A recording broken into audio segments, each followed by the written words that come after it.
Om Swastiastu, pemirsa Bali TV, kembali saya Nyoman Winata, redaktur pelaksana harian Bali Pos, menjumpai Anda dalam Bali Pos Talk. Dan kali ini kita akan membahas topik dari dunia pendidikan. Saya akan mewawancari Ketua Badan Musyawarah Perguruan Swasta yang membawahi, katakanlah mengorganisasi dari sekolah-sekolah swasta, mulai dari PAUD sampai SMA di Bali. Nah, tentu kita melihat fenomena belakangan bagaimana persaingan antara sekolah swasta dan negeri menjadi hal yang lumrah. Banyak masyarakat yang ingin anaknya sekolah negeri, sementara kemudian sekolah swasta beberapa yang ada kekurangan siswa. Ada ketidakadilan di sini yang mungkin menjadi sorotan kita. Apa itu? Kita akan wawancarai Ketua Umum BMPS Bali, Bapak Ngurah Ambar Putra. Kita sapa dulu narasumber kita. Om Swastiastu, Pak Ngurah. Om Swastiastu. Mengerti kata ya? Sehat ya? Sehat. Ya, kita bicara tentang nasib sekolah-sekolah swasta yang makin ini, karena ada berbagai macam persoalan, kemudian banyak orang tua yang ingin anak sekolah negeri, kemudian dipaksakan juga. Tapi sebenarnya kalau kita ingin mengupas awal dulu, nasib sekolah swasta saat ini seperti apa sebenarnya Pak Ngurah di Bali? Terima kasih. Jadi pada kesempatan ini, dalam rangka menyambut PPDB ini, jadi PPDB yang lalu kebetulan kami dilantik di bulan November akhir, jadi harapannya di PPDB 2022-2023 ini adalah bisa berlangsung secara adil. Artinya adil begini, dalam PPDB itu sudah ditentukan jumlah kelasnya, begitu, dan jumlah rombongan belajar daripada setiap tingkatan itu. Namanya kalau di SMP rombelnya 32, jadi kalau di SMA rombelnya adalah 36. Nah, harapannya itu dulu diatur supaya benar-benar kalau memang 36, sekolah negeri pun harus 36, kami pun 36. Nah, yang kami lihat sekarang ini adalah di mana sekolah swasta mesti 36, kalau lebih dari 36 dia merah, Pak. Jadi nanti kesulitan dalam hal mungkin bosnasnya, bosda ataupun ijazahnya nanti. Jadi data dapodiknya nggak bisa masuk dia gitu. Jadi harapannya begitu juga, tapi ternyata kami melakukan investigasi di beberapa sekolah negeri. Ternyata ada beberapa sampel yang kami dapat adalah jauh melebihi daripada itu. Tentu ini membuat rekan-rekan kami di perguruan swasta sedikit miris gitu, jadi melihat loh kok di sana boleh, di sini nggak boleh. Nah, kalau memang dibolehkan, mari bolehkan semua. Sampai seberapa sih maksimalnya gitu. Jadi kita pun akhirnya bisa mengefisiensikan, karena itu akan mengukur jumlah gurunya jadinya gitu lah. Jumlah gurunya 36 itu tentu minimal gurunya 1, tapi kalau bisa 50 kan akhirnya yang 100 itu bisa 2 aja cukup, padahal mungkin perlu 3 gitu lah.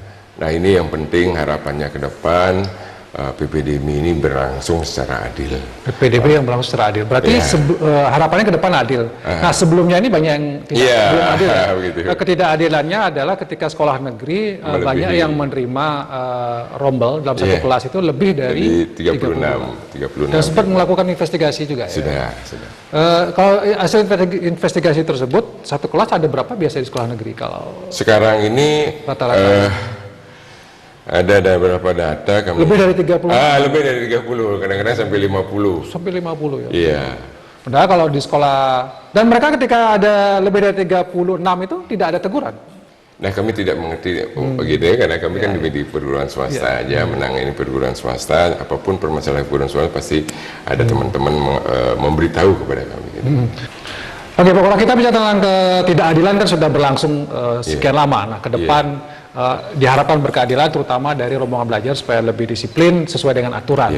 Nah, apa yang dilakukan oleh BMPS untuk menuntut katakanlah keadilan tersebut? Apakah sudah berbicara dengan dinas pendidikan misalnya, atau melapor ke lain instansi terkait misalnya, Pak? Iya, jadi pada kesempatan ini kami juga hasil investigasi itu sudah kami laporkan ke Ombudsman, karena harapannya dari Ombudsman bisa menertibkan pejabat negara yang kira-kira melanggar peraturan yang dibuat oleh pemerintah itu sendiri gitu. Tapi kami belum mendapat jawabannya seperti apa.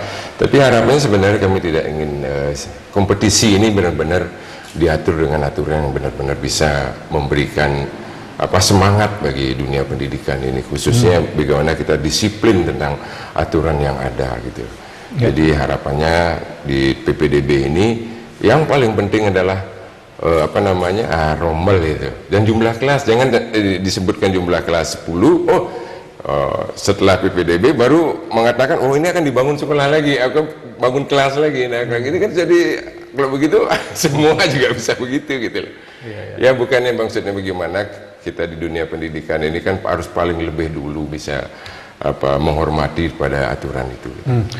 Pak Ngurah, kalau mungkin Pak Ngurah pada katakanlah menganalisis, menginvestigasi, kira-kira kenapa sekolah-sekolah negeri? Apakah karena memang animo ke sekolah negeri itu lebih tinggi karena menganggap mereka dianggap lebih berkualitas oleh masyarakat, sementara sekolah swasta dianggap kurang berkualitas? Sebenarnya apa yang menjadi penyebabnya menurut Pak Ngurah?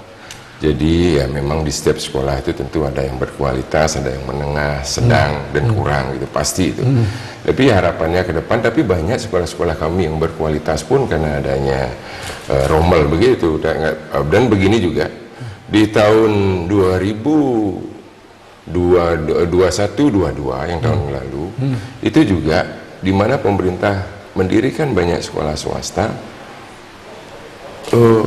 murid itu yang melanjutkan justru, yang tidak melanjutkan justru meningkat gitu lah. Jadi yang tidak melanjutkan itu justru meningkat. Harusnya di mana pemerintah membangun sekolah-sekolah harusnya kan jumlah partisipasi yang meningkat kan harusnya lebih. Nah kami lihat dari data itu yang tadinya hanya sekitar di bawah 2.000 sekarang 4.000 yang tidak melanjutkan sekolah. Jadi harapannya harusnya dalam pemerintahan ini adalah tidak membangun sekolahnya gitu lah. Artinya melihat karena masalahnya adalah sekarang ini kuota bangku tersedia gitu ya. Kuota bangku tersedia itu sudah lebih dari 20.000. Artinya sekolah bangku yang tersedia di sekolah negeri dan di sekolah swasta itu sebenarnya lebih sudah 20.000. Kalau nggak salah sekarang itu bangku tersedia 88 ribuan sekian. Sedangkan tamatan hanya 66.000. Gitu loh. Jadi mari kita berbasis daripada masyarakat. Mari kita berbasis sama siswa. Nah inilah harapannya pemerintah daerah juga dalam rencana kerjanya itu memasukkan sekolah swasta. Nah ini mungkin dalam rencana kerja pemerintah daerah dalam itu tidak ada kami lihat ada rencana kerja untuk sekolah-sekolah swasta. Tentu akhirnya ya bukan bagaimana jaminan untuk itu bahwa untuk berkualitas gitu ya ataupun apa. Jadi dari pemerintah sepertinya mengabaikan gitu loh. Artinya bisa dikatakan sekolah swasta ini dianaktirikan sebenarnya. Seperti itulah. Jadi sedangkan sekolah negeri diemaskan lebih diutamakan. Harusnya pemerintah bisa ngomong negeri pun swasta ini sama, berani sampai mengatakan demikian. Karena disamakan kan. Kenapa demikian? Karena dengan akreditasi itu A, B yang disamakan di A, samakan di B, yang di C umpamanya. Itu kan harusnya sama gitu loh. Jadi kami pun di swasta ini bukan swasta murni, kita ini swasta yang istilahnya asetnya dimiliki oleh negara, swasta sosial gitu loh ya, bukan swasta murni. Ya kita tahu kan kalau di Amerika saja dalam keadaan krisis tahun 2008 itu, di mana JP Morgan, Ford mengalami mau rencana bangkrut, mereka bail out kan dengan dana sekian triliun dolar gitu. Nah harapannya juga pemerintah daerah bagaimana sih? Ini kan milik pemerintah juga, swasta ini milik pemerintah. Aturan yayasan itu kan jelas, aset apa tidak boleh dipindah. Nah harapannya kan banyak juga sekolah swasta ini dibantu oleh pemerintah pembangunannya gitu loh. Kan sangat disayangkan uangnya sudah dikeluarkan gitu, akhirnya tidak optimal dipergunakan. Nah itulah akhirnya ke depan bagaimana kelas ini pemerintah yang juga harus mempunyai tanggung jawab gitu loh, tidak hanya di kami aja. Kami ingin meningkat, kalau memang nggak mau ya mungkin bagaimana lah, apakah ditutup paksa atau diberitakan di media kan akhirnya malu gitu loh. Gitu. Jadi gitu. Jadi memang ada komitmen juga sebenarnya dari sekolah-sekolah swasta kalau kita bicara kualitas, peningkatan kualitas, swasta sebenarnya punya komitmen untuk meningkatkan kualitas ya. Tapi selama ini mungkin perhatian dari pemerintah ini yang masih sangat seperti dianaktirikan gitu ya. Justru dengan kebijakan yang ada sekarang adalah membangun sekolah negeri baru, padahal kalau kuota yang sekarang saja sudah lebih. Ya sekarang anggaran pemerintah kalau menurut kami adalah di mana ada permasalahan, ya di sanalah harusnya anggaran itu turun kan begitu. Nah, pertama yang menjadi permasalahan kami adalah melanjutkan ini. Kok meningkat angka tidak melanjutkan ini? Memang karena pandemi. Tapi harusnya kami melihat pemerintah daerah bisa menyelesaikan ini. Umpamanya begini, udah yang kamu nggak ada dana untuk sekolah, pendidikan sekolah harus di swasta semua. Nanti saya yang berikan baik BOSDA, kan ada Kartu Indonesia Pintar dan lain-lain, masuk aja. Karena ini wajib belajar. Karena pemerintah, kalau dalam visi nomor 4-nya Nangun Satkerti Loko Bali itu adalah memastikan tersedianya pelayanan pendidikan yang terjangkau, merata, adil dan berkualitas, dan melaksanakan pendidikan 12 tahun. Nah, 12 tahunnya wajib. Konstitusi sudah, di misinya sudah, terus terjangkaunya, ya itu silakan masuk. Berkualitasnya 36 itu mesti, karena dasar berkualitas itu 36. rombel itu gitu lah. Gitu. Ya, jadi banyak PR yang mesti dilakukan oleh pemerintah sebenarnya kalau kita bicara tentang sekolah-sekolah ini ya, sekolah.